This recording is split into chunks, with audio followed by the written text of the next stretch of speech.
Hello, everyone, and welcome to Happy World Water Day, everyone, and welcome to all who are participating in or attending our panel, Water and Climate Change, Risk and Resilience here at Safe Water Network. I'm happy to share that we have over 840 people from over 35 countries joining us today. My name is Kara Eubanks, and I'm the CEO of Kara Speaks Kara Writes, LLC, a consulting, ghostwriting, and leadership development firm. In addition to being Miss Broward County for the Miss America organization, I'm also the youth representative of New Future Foundation to the United Nations and Youth Steering Committee member for the United Nations Department of Global Communications. As many of you may already know, the United Nations has laid out 17 sustainable development goals that nations must achieve to have a more sustainable future. And while today's event, Water and Climate Change, Risk and Resilience on World Water Day, falls under several of the 17 SDGs, today's event is also in line with SDG 6, Access to Clean Water. We're going to have a dynamic, engaging event covering many different topics from some amazing speakers. So please stay tuned and know that there will be opportunities for question and answer throughout the event. So please feel free to stay active in the Q&A function. All right, here are a few housekeeping rules and announcements. The chat function is off, so please use the Q&A feature to submit questions. Please note that this video will be recorded and shared after the event. I would like to pass the floor over to Kurt Soerlin, the founding CEO of Safe Water Network and a member of Safe Water Network's Board of Advisors, for his opening remarks. Thank you, Cairo. Welcome all to the second youth convening of Safe Water Network. It's terrific to know so many are actively engaged and interested in the issue of safe water. To see today's discussion, I have a couple of brief comments. First, I'd like to acknowledge today being the 29th celebration of World Water Day. This year, the United Nations asks us to consider the value of water. As I contemplate the value of water, I think of the enormity of the challenge from the perspective of the 2 billion people every day struggle to access safe water. This struggle needlessly compromises the health and livelihoods of too many communities all over the world, including here in the United States where I live. Second, I ask you to consider the many complexities of this challenge: equitable, reliable access, affordability, source water sustainability, water quality, social and behavioral challenges, financing, and many stress factors inhibiting progress: politics, population migrations and growth, industrial factors, and of course, impact of climate. Like most of today's great challenges, while the need is obvious, solutions are riddled with complexity. The challenges are worthy of persistence, commitment, and sustained engagement. And it is in that spirit that I welcome you to this event, hopeful this will be an issue you engage in over a lifetime. Thank you all for joining and taking an interest. I particularly want to thank our many accomplished guests who have agreed to take time to share their perspectives and engage in this discussion. I look forward to a terrific exchange of ideas. Thank you so much, Kurt. And now it is my absolute honor and pleasure to introduce Indra Nooyi, a woman of remarkable accomplishments. She's a former chairman and CEO of PepsiCo, a Fortune 50 company with operations in over 180 countries.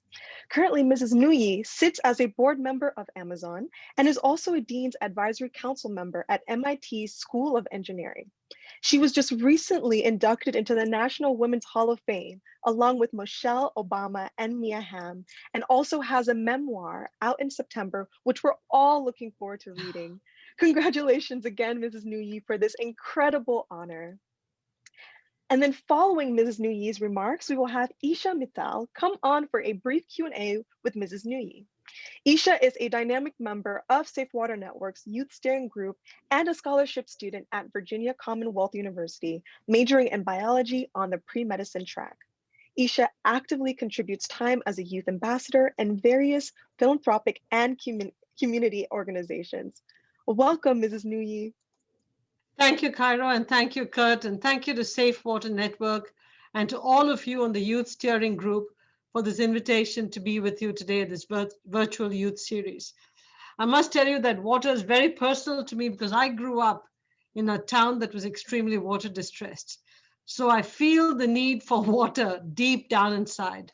And I've had the pleasure of knowing Safe Water Network literally since the beginning and want to applaud the impact you've had over the last decade, especially when I consider the topic of today, water and climate change. You know, for a long time, people had a lot of difficulty articulating the link between these two. I'm sure that scientists understood the challenge, but for many, there were really two camps, the climate change camp and the water security camp. And in many ways, they kept very separate. I've always believed that a lot of the real innovation, the disruptive ideas, the breakthroughs, don't come from looking at issues in a silo. They come from exploring the white spaces between the silos. And that's how we need to think in a systems way. As an interdependent society living in an interconnected world focused on collaboratively finding solutions. Now, once we find the solutions, it's also important that people hear about them. You know, one of the things that amazed me when I was in PepsiCo is that I would travel around the world and meet with so many people of diverse backgrounds and different cultures. And it's the ingenuity that people use to find solutions to problems on a very, very local level. So, for example, I'd see a great new technique to conserve water at one of PepsiCo's plants in Pune, in India. Then I'd travel to a similar facility in Lima, Peru, and ask if they heard about the processes in Pune. And the chances were that they had not heard of it, Lima, Peru. So, one of the things I instituted at PepsiCo, with the help of many brilliant associates, was the structure and culture that would allow us to lift and shift what works in one area and reapply it in another. Now, sounds incredibly logical, especially for one company, but it's surprising how, when you're running this huge enterprise around the world, there are so many ideas that bubble up in every country that they rarely get transferred. So we created a systematic process to lift and shift ideas. And what we discovered was when you do this correctly, the impacts are exponential. And this is what I think we need to do for climate and water solutions. If you think of just the great ideas that came from one company like PepsiCo, and you multiply it by the millions of ideas and solutions that sit somewhere in the world just waiting to be communicated, replicated, and scaled, just think about what a fantastic impact that could have in this whole issue of water in the world. You know, last year I was asked by Prince William to be part of the Earthshot Prize Committee. And this is exactly what the Earthshot Prize aims to do, to provide the platform for water and climate solutions to be collated, curated, communicated, and copied. And guess what? You actually get a prize for doing that right. Safe Water Network knows this very well. Kurt and his team have spent 15 years optimizing the solutions that work and are now sharing that knowledge with the broader sector to have others replicate what they have learned. And believe me, there should be no territoriality for these ideas. The magnitude of the combined challenge is much too great, and the need for solutions is just urgent. Every single one of us on the Zoom session today has a role to play in solutions. There is a collective responsibility towards climate change, including corporate action. It requires leadership in government, it requires community action, and most importantly, individual action. Just look at what Greta Thunberg was able to do. And 12-year-old Seven Suzuki, 25 years earlier, who took leaders at the United Nations to task for the state of the planet. We witnessed a clear shift in the role the younger generation is playing.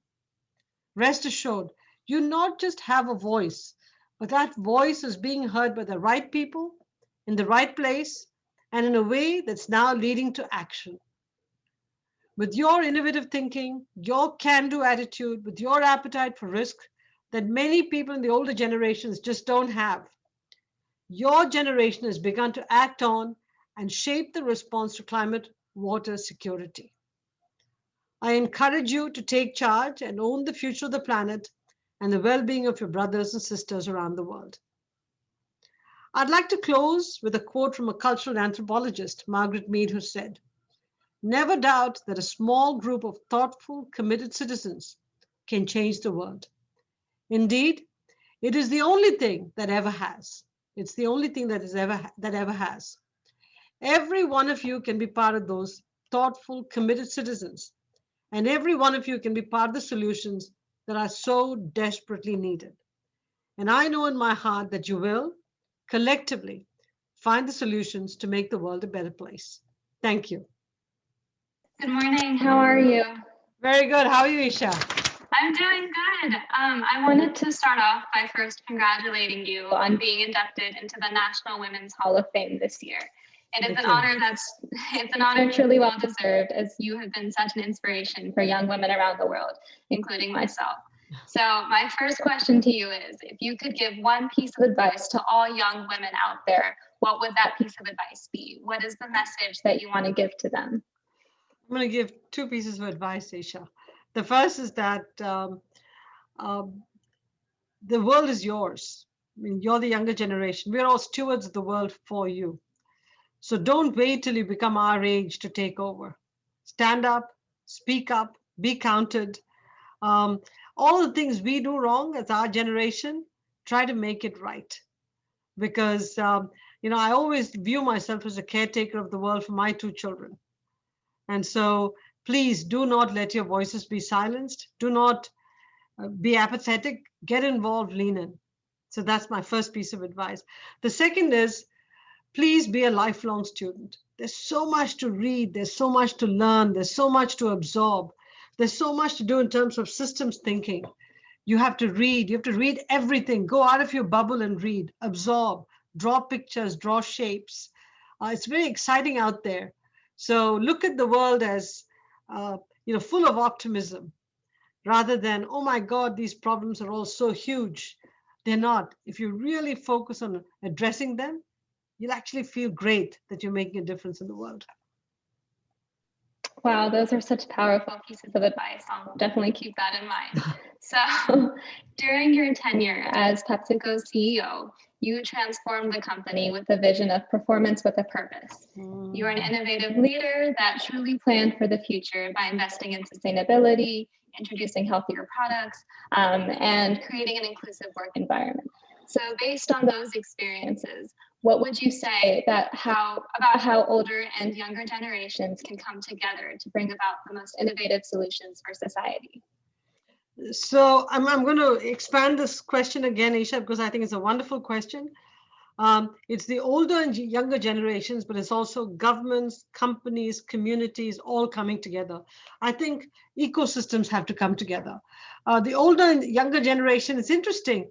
Performance with purpose in PepsiCo became implementable and really took steam because the younger people were energized by it. Younger people were searching for purpose, and they wanted to work for a company that embodied purpose. And when we articulated what our purpose was, which is transforming the portfolio, focusing on the environment, making PepsiCo a wonderful place to work for young people came to work in PepsiCo in droves. Clearly, we have to deliver performance. Don't get me wrong. We don't get a buy on performance. It's how you do both. And so it's interesting that when we run the company for young people, recognizing that they're our future, we do all the right things. Because you guys, are really remarkable. I see it in my kids. I see it in all of you. Brilliant future generation. I feel great about the future of the earth. Let me now turn to the other part. Companies are major forces in society. Governments can scale things up. Companies are very efficient, but communities are where the two have to meet. So just imagine if we could get communities, individuals, companies, and corporations to come together, how much change we can make happen, how fast, and efficiently at lower cost. So I think we should stop talking about, oh, the government should do this, or companies should have done that, or community should take care of it. I think we have to think about ways to come together because we all have a shared goal, making the world a better place, community by community, family by family. So if you approach it that way, I think, again, as I said, Isha, I feel positive about the future of the world. Yes, definitely. Thank you for that insight. So I'm sure as the first woman CEO of PepsiCo, you've encountered many obstacles in your career and your life. whether that be coming to America as an immigrant, finding the right balance between work and family, or leading a male-dominated workforce. So what would you say has been the most significant barrier in your career, and how did you overcome it? When I started working, or when I came to the US and then started to work, there were no women in the workforce. I've never had a female boss. Very few women I could look up to, handful. I've been in meetings where I was the only woman and there were tens and tens of men. So I think the times that I was in was very different. And as a consequence, I actually had an environment where people just respected me because I was such an anomaly, such a unique being among them.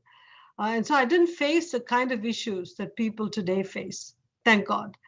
And also, I was married early and I had kids. So my focus was just doing a good job and going home. I never socialized with anybody because when you have kids at home, what's socializing? I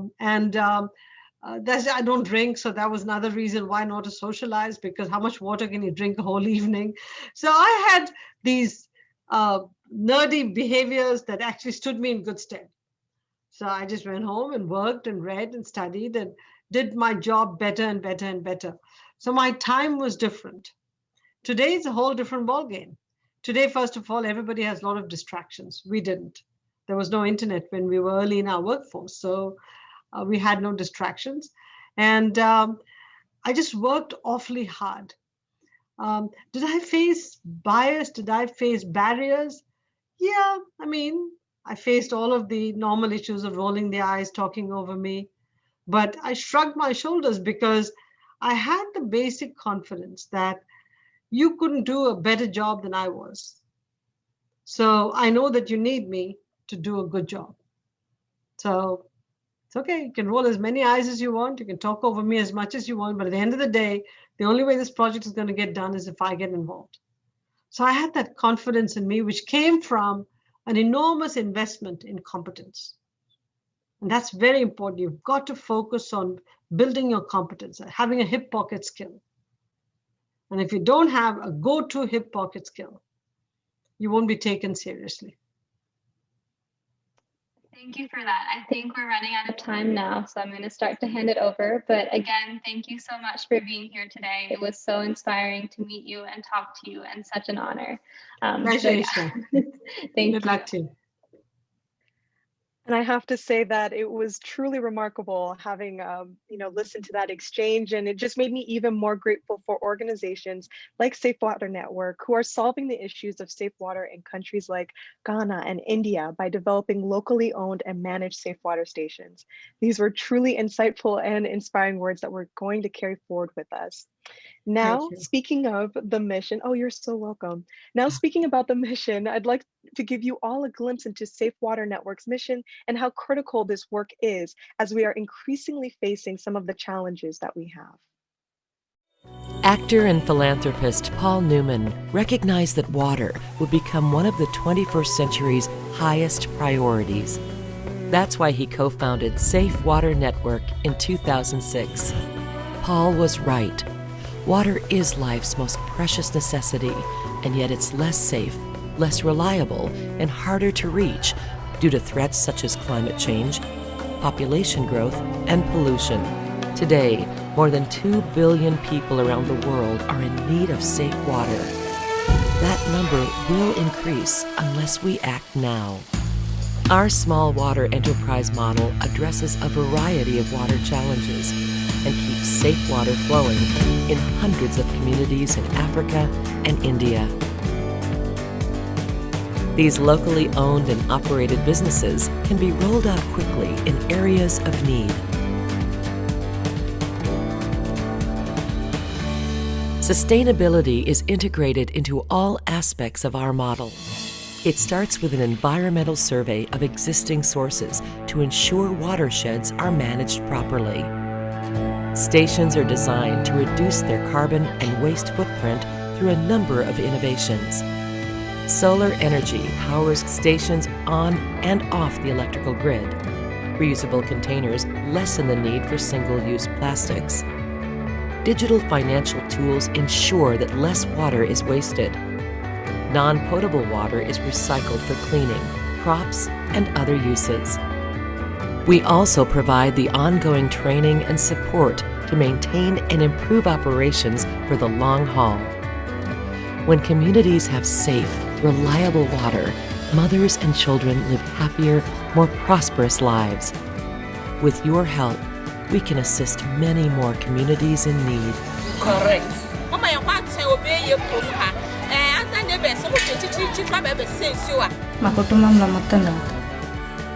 Join us in fulfilling Paul Newman's vision of a world with safe water for all. What could be better than to hold your hand out to people who are less fortunate than you are? Safe water saves lives. Now, on to our speaker. I'm thrilled to introduce Janie Bavishi, the director of the New York City's Mayor's Office of Resiliency, which tackles the challenge of climate change through science-based analysis, policy and program development, and capacity building. She previously served the Obama administration. Janie and her team are literally trying to get New York City prepared for the year 2050.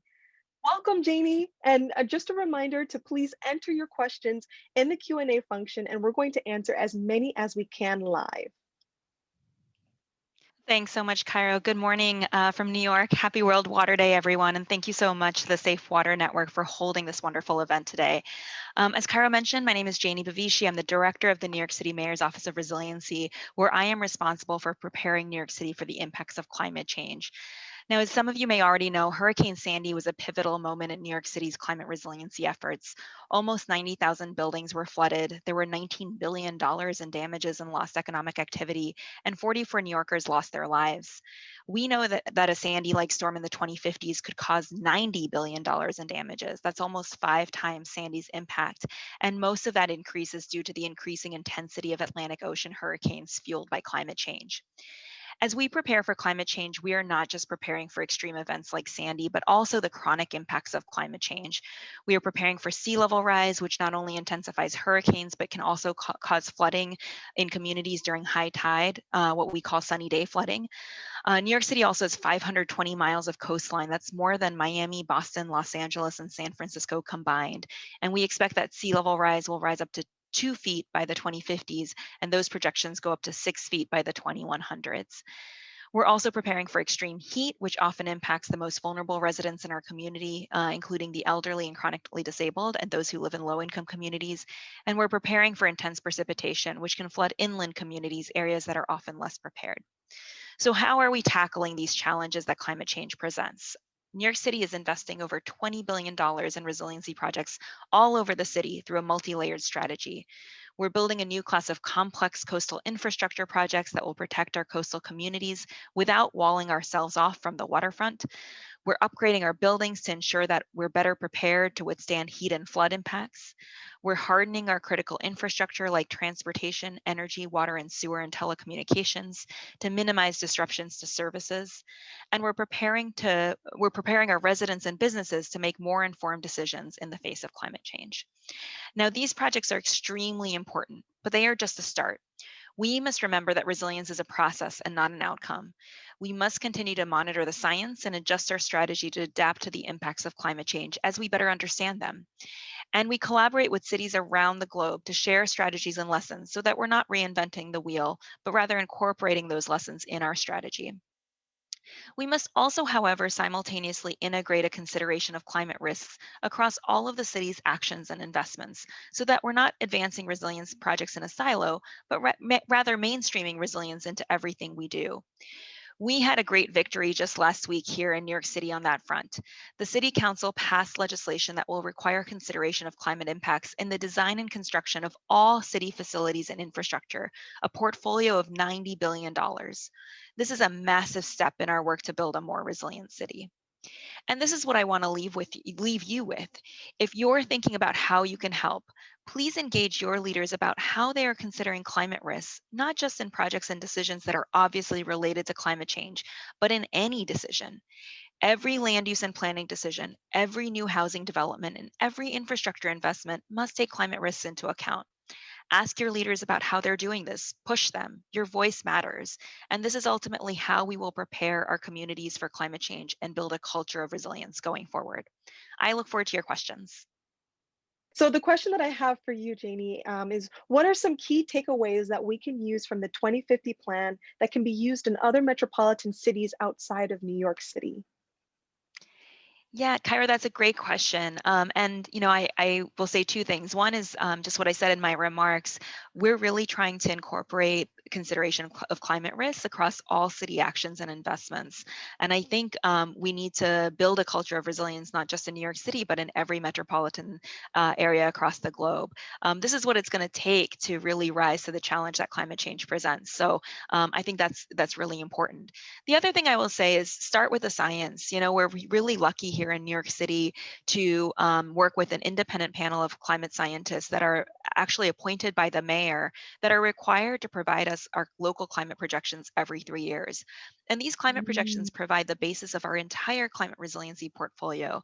And it's really important that we have this authoritative and reliable science at our disposal, but also that it's consensus based, that there aren't disputes among the scientific community about what science we should be starting with. So consider engaging the scientists in your cities to do something similar. I think that it's a really important starting place to engage in this kind of work.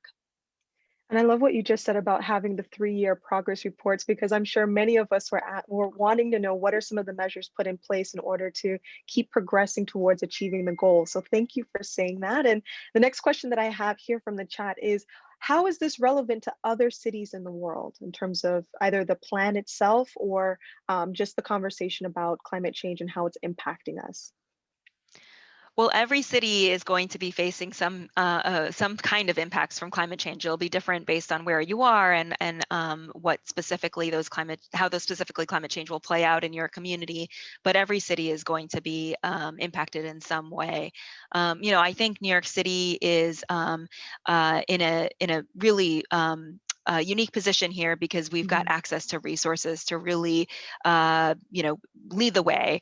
But I hope that other cities will come to New York and engage us in how we can be helpful. We're really excited to be able to engage with other cities, not only to export some of the lessons that we've learned, because we've certainly made mistakes along the way and we don't want other cities to have to go through those same experiences. We want to be able to share the lessons we've learned so that other cities have a head start in many ways.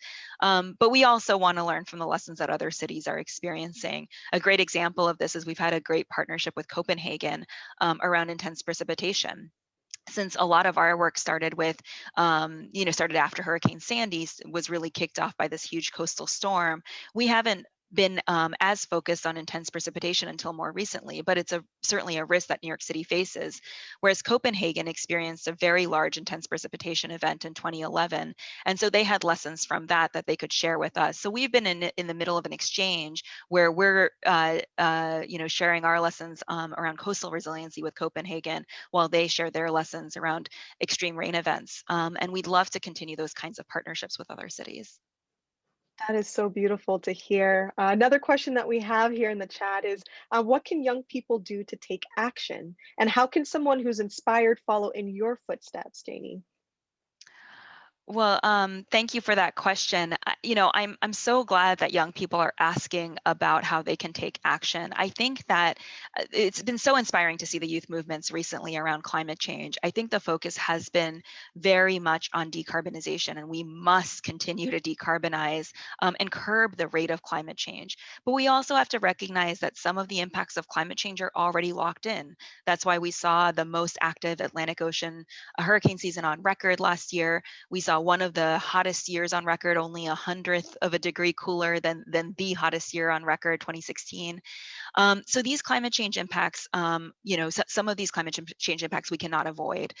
So let's also frame climate adaptation, climate resilience as an essential form of climate action.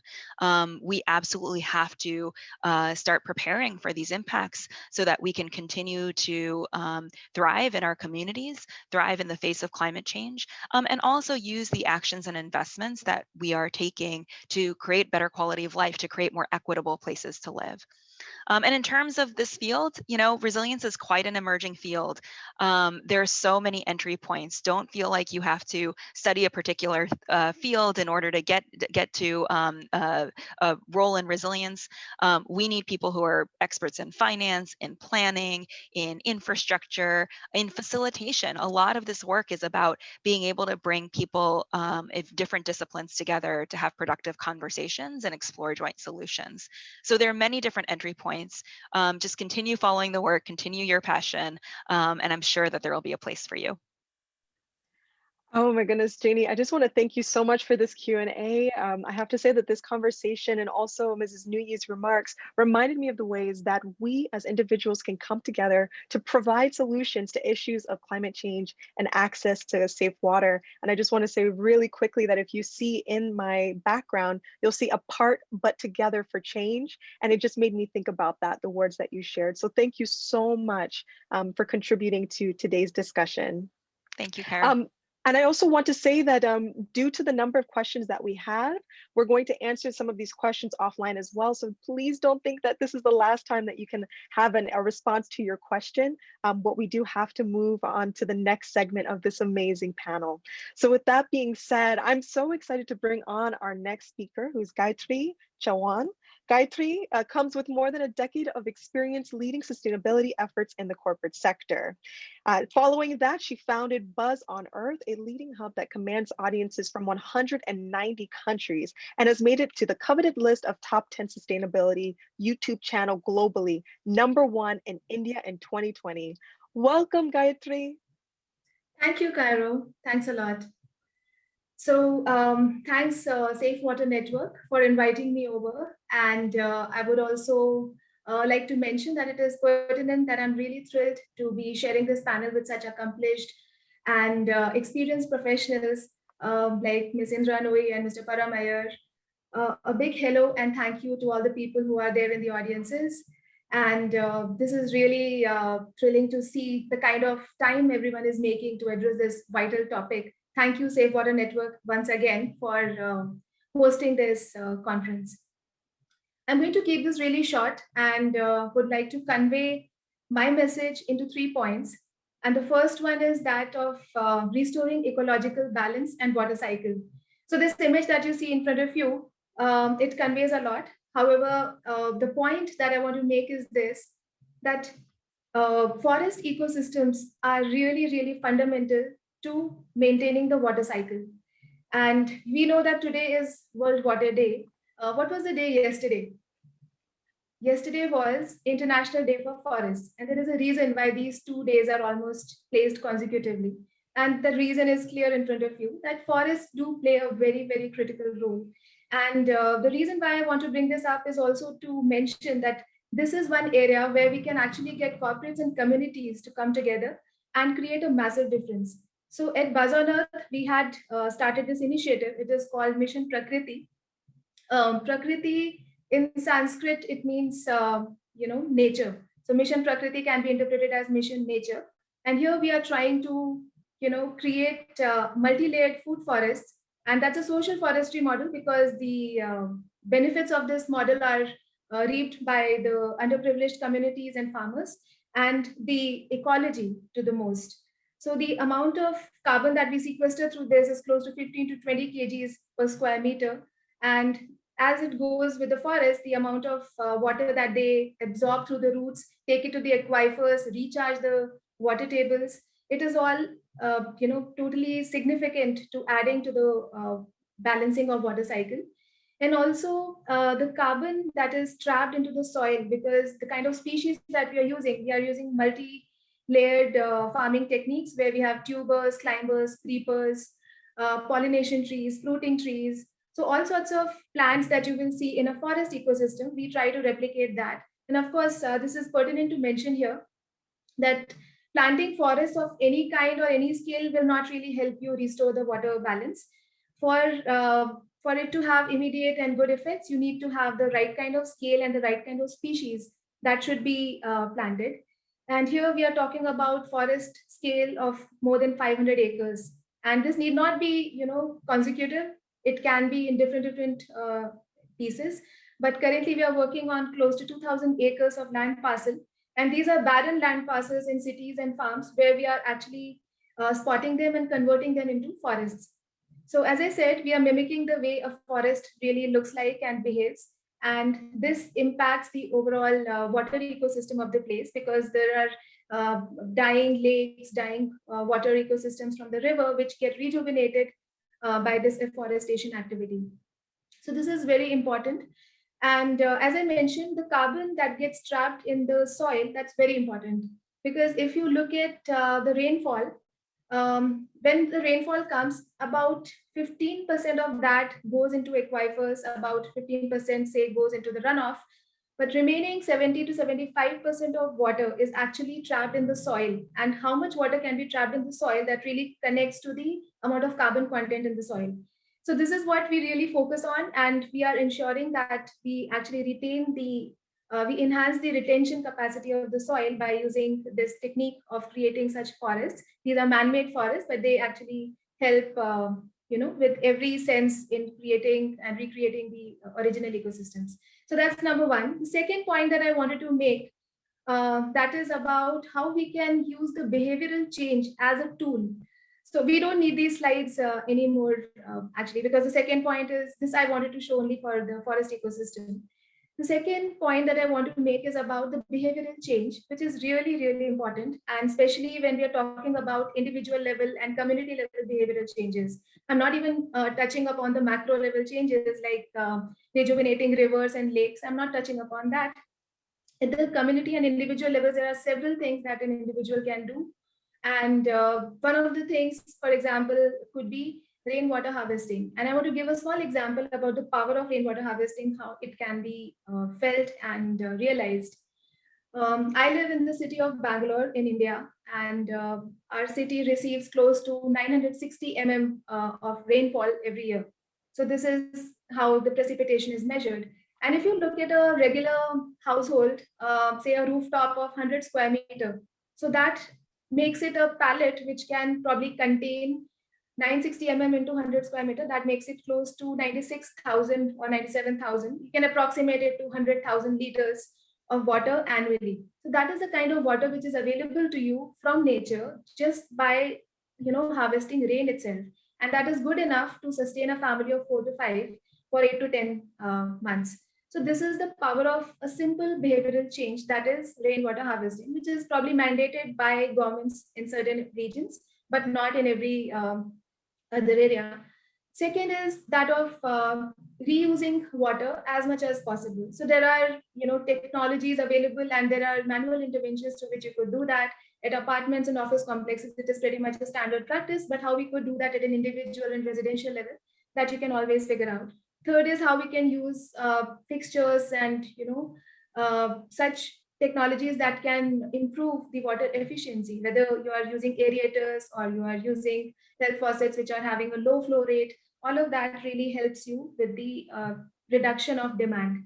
And reduction of demand is really very important point, and I'm emphasizing that as the most important one in this whole series, because that has a multiplier effect. If you're able to reduce the demand by 50% for one person, just multiply that with the population that the world has. So that is the power of multiplier effect when we come to reduce the demand. And freshwater reserve, as we all know, is really limited. So this is very important for us to consider. And the third point that is very nicely put up by Indra Nooyi as well, that is the power of young change makers.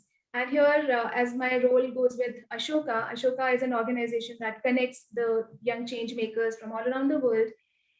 And also our work with India Model United Nations, which is India's force of 1 million youth coming together to voice their concerns for planet and climate change.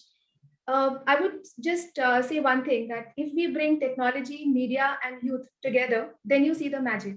And this magic is really so inspiring to see, because they are the ones who are really hands-on with technology. They are the ones who are really good with leveraging media to the best extent.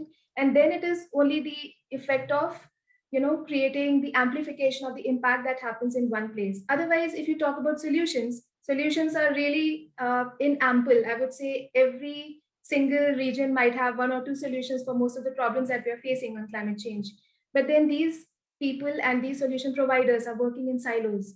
And we need a systems approach. We need an ecosystem approach in order to bring together all these change makers, to connect the dots, and to ensure that all of these forces are able to result in a massive impact.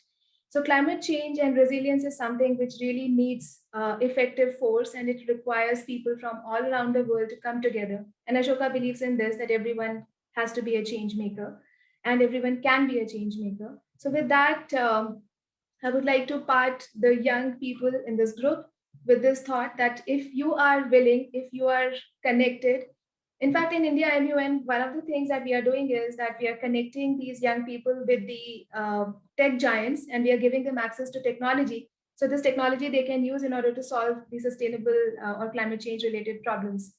So put together all of these 3 points, as I summarized once again, that is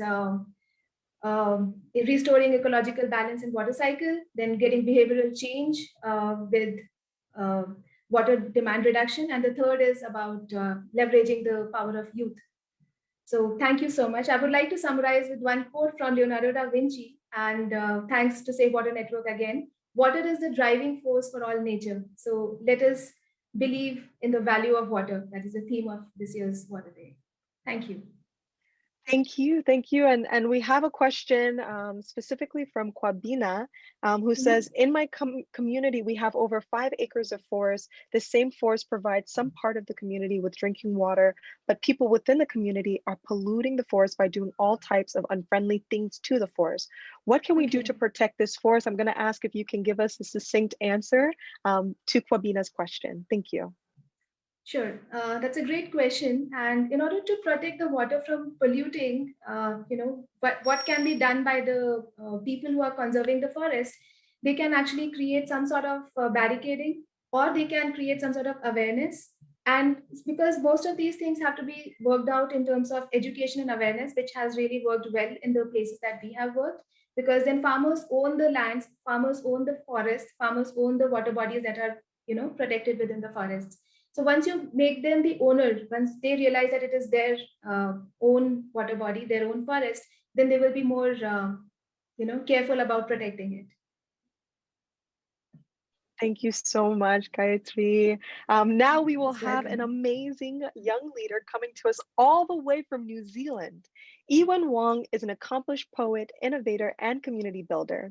She's the founder of PSR Beaches and the winner of the 2020 National Schools Poetry Award, as well as Bow Seats Future Blue Youth Council member. 1 degree. Waves ebb and flow, oscillating in absent patterns, blaring the sounds of silent alarm. Factory fumes tease the waters like a barista concocts latte art. The product, a burdened atmosphere, wrapped in a cover page aesthetic. 2 degrees. On the exposed coast, footprints are littered with CO2. Wrapped in a thick foam and salty tears, waves brush against our feet, lapping at our ankles, but we are still watching as nature's artists paint our beaches. Tracks of convenience, designed with a greenhouse palette, marbled on a changing canvas. Good morning, good afternoon, good evening. My name is Ewan Wong.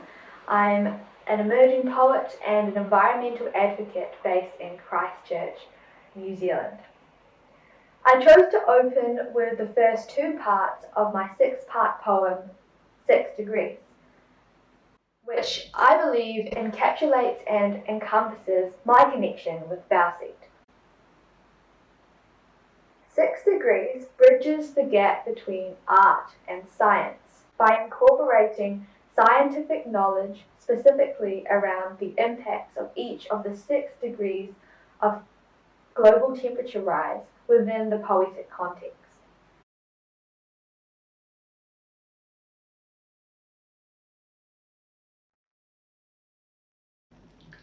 And this bridge between art and science is something that Bowseed is strengthening every day by providing an innovative space for teams to connect, create, and communicate for our ocean. But why is this bridge so important? How can it help to address the climate and water issues facing us today? For many, climate change is difficult to picture. It isn't like a flood, a rapid onset hazard, one which we plaster with the patterns of destruction. Arctic sea ice coverage has shrunk every decade since 1979, yet it fails to draw media attention to the scale of one earthquake. 30 seconds beats 30 years, because unlike an earthquake travelling at 10 kilometres per second, climate change is slow onset, somewhat predictable, and accompanied by fair warning. And when something so pertinent is difficult to picture, we begin to widen an already massive disconnect between science and public knowledge. But when we bridge art and science, we are encouraged to think creatively, to combine rationality and emotionality, the heart and the mind. We start to form our own literal and figurative pictures. In the past, the merger between science and art has been used to explain the world around us through scientific illustration. Today, this merger provides an opportunity to challenge our preconceptions, to reach a large audience and create an environment where we are always questioning, always changing, and always acting. My journey with Bowseed has included 4 years of participation through poetry, prose, and practical action, organising a plastic pollution conference for young people in my community, and establishing an organisation which drives beach cleanups, tree plantings, and educational initiatives relating to our ocean.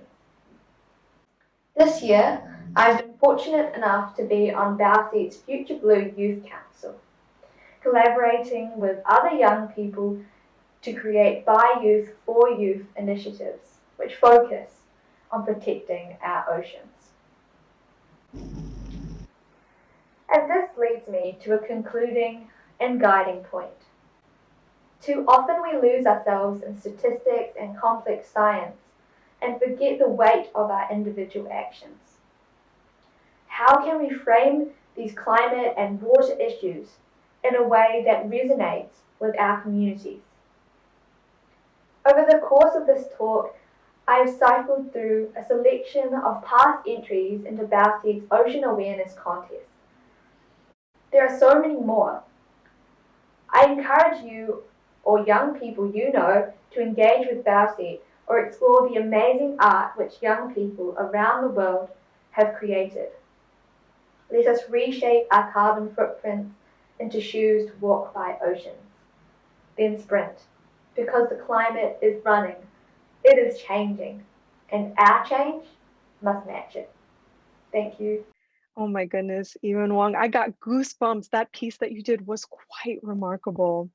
Now moving on to Rani Imandi. Rani Imandi is an accomplished immigration attorney and a staunch supporter of Safe Water Network. Rani, you have the floor. Hi, thank you very much, Cairo, for inviting me. It's a pleasure to work with Safe Water Network and participate in this amazing and inspirational event today, which is World Water Day. As we recognize the importance of access to water to obtain social equality, it is absolutely essential to support such an amazing organization such as Safe Water. My firm, Imandi Law Firm, has been committed to work with Safe Water and support it, and especially because it's so important to give access to water to to youth across the world and communities. So I just want to encourage Safe Water and thank you for the opportunity to share, enable, and encourage others to support such a noble cause. And thank you for this opportunity, and I will continue to support it. Wonderful. Thank you so much, Rani. And now we will have a special premiere of a special video in celebration for World Water Day. When water flows, life prospers. When water stops, so does life. Population growth, climate change, conflict. Such forces consume water at alarming rates. What then is the value of water? A mother who walks 6 kilometers to fetch water for her family. She knows its value. A doctor whose clinic faces a COVID crisis. He knows its value. A teacher in a remote village whose students are too often sick. She knows its value. And a farmer whose crops are always thirsty. He knows its value too. Nearly 2 billion people around the world will wake up this very morning without safe water. These families know its value all too well. When you don't have safe water, its value priceless. Safe water, essential health.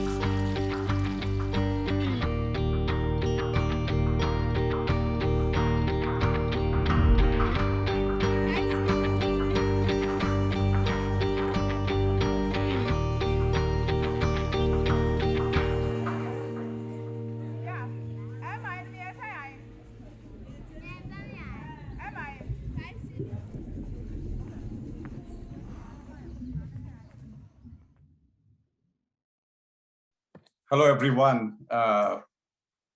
Good morning, good afternoon, good evening, wherever you are. Thank you for joining. It's been amazing conversations and inspiration and storytelling all along. And I'm so honored to be introducing our next speaker. My name is Venki Raghavendra. I work with Safe Water Network. And my guest today, and our guest today, is Mr. Parameswaran Iyer, Mr. Param Iyer. Welcome to the program, sir. Thank you for joining us. And I do know that today is an extremely busy day on World Water Day. In your role at the World Bank, leading the global strategic initiatives for water, it's a packed day. But thank you for making time to engage with the youth audience around the world. We are very, very honored to have you. But before I start engaging with you in our brief conversation, really your role as Secretary Government of India before you returned to the World Bank, leading the Swachh Bharat mission, the brainchild of Prime Minister Modi, to really spawn this amazing revolution across the country across India on this sanitation revolution. So kudos to you and the team. So really, it's such an inspiring story.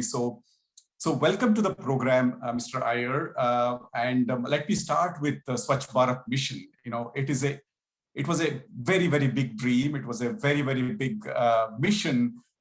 Can you just give us the contours of that mission and how you went about really tackling on such a big issue of sanitation across a country of 1.2 billion people? Sure. Thank you, Venki, and it's a pleasure to join the Safe Water Network and this fascinating event with so many youngsters connected from around the world, including from India, I understand.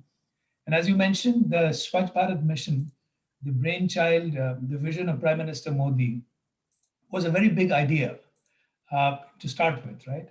You know, he threw out this idea on 15th August 2014 in his first Independence Day speech, at a time when the importance of Sustainable Development Goal number 6 was never more important than before. With over 1 billion people in the world at that time practicing open defecation and having unsafe sanitation, with 60% of that number being in India. So you wanted to understand the scale. So there were more than 550 million people at that time who were defecating in the open because they had no access to safe sanitation. And Prime Minister Modi decided that he would fix this problem in a short period of 5 years. So at that time, the sanitation coverage in India was less than 40%, and it had to get to 100% in just about 5 years. So he threw out that big vision, and he was very keen that it becomes what in Hindi we call a Jan Andolan, a people's movement. And youth really had to play a critical role in that, whether it was school kids, school girls, whether it was young professionals, grassroots motivators, or even the young professionals we put in the field in every district. So it had to become a people's movement because behavior had to be changed, right? It was not just about building toilets, although more than 100 million were built in terms of numbers, but it was how do you get people to change their behavior, to understand the importance of practicing safe sanitation from a health perspective, from an economic perspective, and even from an environmental perspective, which is particularly important in today's water and climate focused world. So that movement, I was very privileged to be the secretary in the government of India, heading that mission and working together with state governments, with districts, with young people all across the board. And I think there is we need to acknowledge the role which youth in particular played in making that a people's movement in India. Wow, thank you. No, the words of scale and impact and exponential impact, these are all thrown around in the sector a lot. But really to imagine 500 million people, more than 500 million people, their attitudes, their behaviors were changed. What would you pinpoint as the levers of change, Mr. Iyer? Sure. As you said, Venki, in India, it was a cultural practice also, right? To defecate in the open. So behavior. And sometimes there were stigmas around having a toilet inside your house. Some people believe that itself was not a desirable practice. So a lot of mental models needed to be changed, and it had to be done at scale, right? This was not being done on a pilot basis. So behavior change at scale meant that you had to go all the way from mass media, using Bollywood stars, cricketing stars to put out the message. Like we had Amitabh Bachchan, Akshay Kumar, Sachin Tendulkar coming out, spreading the good word. But on the ground, you needed to have people who understood what triggers behavior change. The word triggering came into the jargon. Interpersonal communication. Do you use disgust? Do you use love? Do you use economic benefit? And every context was slightly different. So what triggered behavior change? We had to get into the science of that. And in different places, whether it was school kids and school girls, acting as ambassadors and motivating their teachers and their parents to build toilets, and to get the entire community, to get that social pressure moving, that our village will be clean and we will not allow anyone to defecate out. So that movement, that mobilization, and of course, we were lucky that Prime Minister Modi was our communicator in chief. Yeah, no, thank you. No, but it's remarkable what you describe, and it's very hard to encapsulate in what was done over five years in a country of 1.2 billion population in 2 minutes. But just given that we have so many young people around the world tuned in and who will also be seeing this later as well, how did you woo them and how did you get them on board as your allies? You alluded to that a little bit, but can you elaborate on that a little bit, Mr. Iyer? Sure. I think for a mass movement like this, without the integral role of young people and youth and school kids, I don't think this would have been possible. So we did a couple of things which sort of institutionalized the involvement of youth. For one, we had the Tata Trust was very kind, and that was a partnership which led to huge results. They recruited and deployed over 500 young professionals, put one in each district in the field. They became the eyes and ears of the collector. So many of the youngsters who were keen just to be part of a national program to look at development on the ground. So that was one way we put them in. They became our eyes and ears as well in the ministry in Delhi. In addition to that, we had what we call the Swachhagrahis, the grassroots motivators, youth at the village level. So every village community had a youngster, at least about half of them were women and girls. We got them involved. So their job was to go out, they were trained in behavior change techniques, and then they went out and triggered behavior change. Then we had school kids. We had, school girls coming out, getting out into processions. And I think in my own team in the ministry, we brought in a lot of young professionals as well.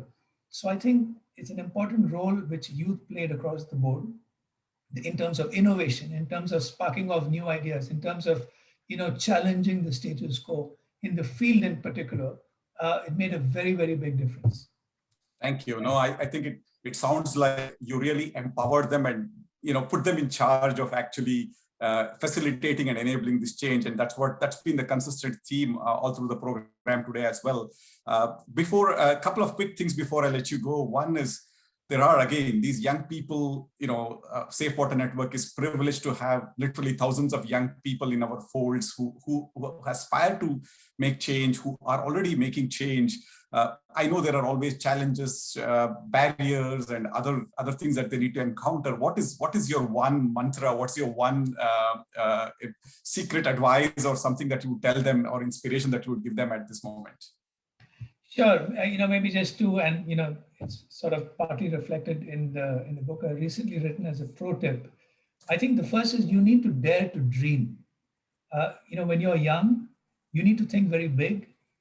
There's nothing which you cannot do. And the second point is you need to seize the moment.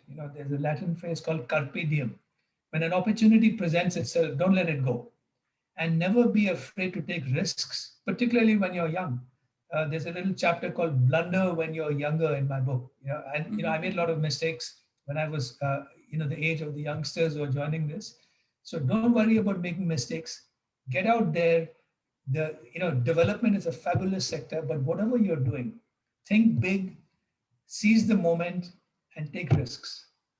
That's very well put, Mr. Iyer. I'm a proud owner of your book, and I still need to get your autograph. But talking of which, the title is very aptly Method in the Madness. I think all change makers need to be a little mad to make that change happen. No, but you already alluded to that. The pro tips that you have given, I think your book talks about various professional tips and learning moments and tools that youngsters need to develop in their professional career, especially in the development sector. But on a busy World Water Day, so wonderful to have you join us and share your journey a little bit with us. And we hope to stay connected with you, Mr. Iyer. Have a wonderful World Water Day, and thank you for for all that you do. And have a great day, Mr. Iyer. Thanks very much, Venki. A real pleasure to join you and all the youngsters around the world. So a happy World Water Day to everybody, and have a great rest of the session. Thank you. Thank you very much. And Cairo, back to you, the hostess of the program. Thank you. Thank you. I have to say, what an incredible event this has been so far. And I know I'm not the only one to feel this way, especially after hearing the enlightening interview between Venki and Param. I'm going to remember that, Param. You need to dare to dream and remember to seize the day. I hope everyone wrote that down. It's truly invigorating to see so many action-oriented and innovative people coming together from all parts of the world. I'm so inspired by the speakers and active discussions around the universal and fundamental need for clean water. And just like water, there's a universal need for music and art to give expression to the human spirit. And who better to bring that to us than Mohit Chauhan, who is a singer, songwriter, composer, well known in the world of Bollywood. He's a two-time recipient of the International DAF Bama Award, a two-time recipient of the Filmfare Award for Best Male Playback Singer, and a three-time recipient of Zee Cine Award. Congratulations, we cannot wait to hear you. Hi, this is Mohit Chauhan, and I want to thank Safe Water Network for inviting me to this wonderful event. I've heard that this organization was started by Mr. Paul Newman, the famous Hollywood actor, and it has been at the forefront of enabling access to safe drinking water across communities across the world. I know that there are many passionate youngsters who are bringing their enthusiasm and talent to this organization. As we all know that this is a time that we have to take action for water and climate. These are some of the biggest challenges that we face today. And the cause of environment is really close to me, to my heart, because I myself come from a mountain state, a Himalayan mountain state of Himachal Pradesh, from the northwestern part of India. And growing up with rivers and beautiful forests around me when I was in school and college, I sensed the importance of preserving nature, our forests, our trees. That's how we're going to have water in abundance for our future generations, So I really want to thank Safe Water Network for this wonderful initiative that they're carrying on with. And I hope to stay connected with the Safe Water Network in future, with all the passionate youngsters out there. And I hope you enjoy my song. Thank you. Thank you.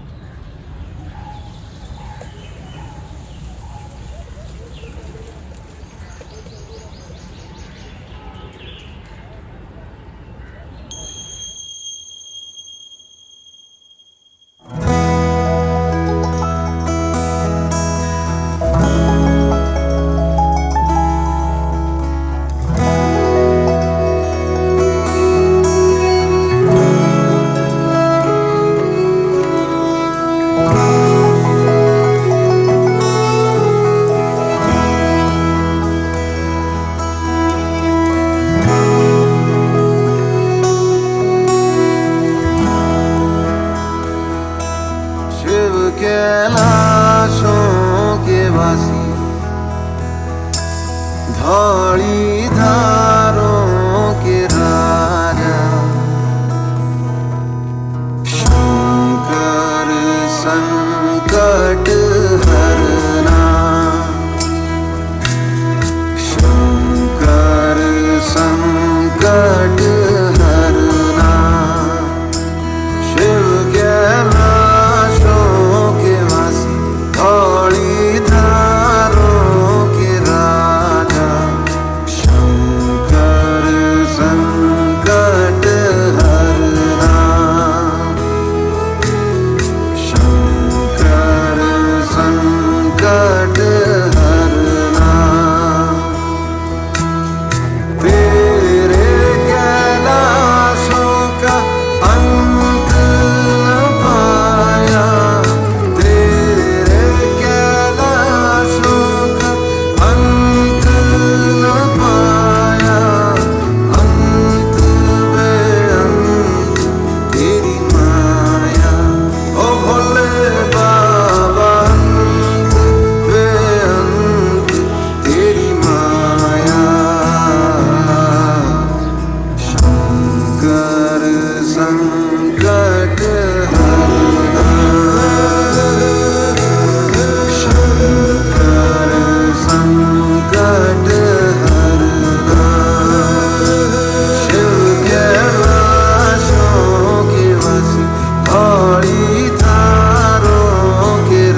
My goodness, Mohit, your performance was so lovely. The song that we just listened to, for everyone who's listening in, is a prayer and speaks to the source of all of India's water. I actually remember going to Rishikesh in India and seeing the Ganges River, and this song and this video so eloquently express the beauty of this water source. So as we now wrap up our event, I'd like to bring on Marissa Jaffa, one of the event's organizers. Let's take a look at her special message and performance. Hi, everyone. This has been such an amazing event. I will not be performing, but I will be thanking everybody. So I'm so happy to have had the opportunity to help bring everyone together near and far, who will undoubtedly shape the future of our planet. Cairo, big thank you to you for being so wonderful. Our sponsors, Linda Cabot from BOSI, Rani Amandi from Amandi Law Firm. Thank you, Divya Gupta from Grids Consulting for all your support. The entire Safe Water Network team, including my wonderful colleagues, Venki Raghavendra and Dan Benna. And of course, a big thank you to Safe Water Network's Youth Steering Group for keeping us motivated and energized week after week. So keep on coming and follow us on social media to stay up to date with our work and future events. Thank you so much. Over to you, Cairo. Thank you. All right, so I want to thank you to our speakers, our panelists and partners. Thank you so much for being a part of this event and making it quite incredible. I also want to thank India News, as well as, I want to thank News India Times, ITV Gold, TV Asia, and Yoshida Singh from Press Trust of India, who is also the chief correspondent for United Nations New York. And please be sure to stay tuned and join us in our other upcoming events as part of the Safe Waters Network's virtual webinar series. Thank you.